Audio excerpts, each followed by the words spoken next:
This is a British map from 1965, and it is talking about the relationship between annual rainfalls and temperatures from season to season. There's an 80-degree range here, there's a 8-degree range there, and the tropics, it's not going to vary the high and the lows, the highs per season and the lows per season, nearly as much as it does in the far north. And that is changing somewhat, I'm sure, because as we trap more, the CO2 traps more heat closer to the Earth, and which is doing much more rapidly than it ever has in history. It's like this kind of projection. Then what's happening very rapidly in the last 20 or 30 years is the melting of this sea ice in the north. Now, a lot of it, if you see in the early map, was actually frozen in and landlocked. I think the first time we ever went across here in modern memory, just clear open seas, was started in the last couple of decades.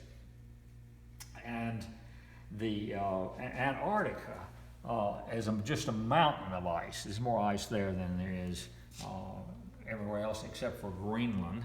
And Greenland ice is also melting at an extraordinary rate. And they're raising the sea levels. And as they raise the sea levels, obviously the land surface is going to be less around the coast particularly. And I'm not certain, but it seems like to me that a huge portion of the population of the world is in very close proximity to the sea. These in Korea, Japan, a lot of the heaviest populated part of Asia is right close to the ocean, and that's true in Western Europe, South America, except on the west coast, which is mountainous. The east coast of the United States, parts of the west coast of the United States, Mexico.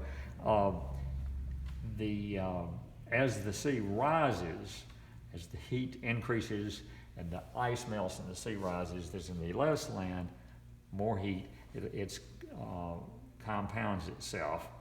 But this is an interesting map, a British map showing about 60 years ago the differentials in heat in various parts of the world from winter to summer.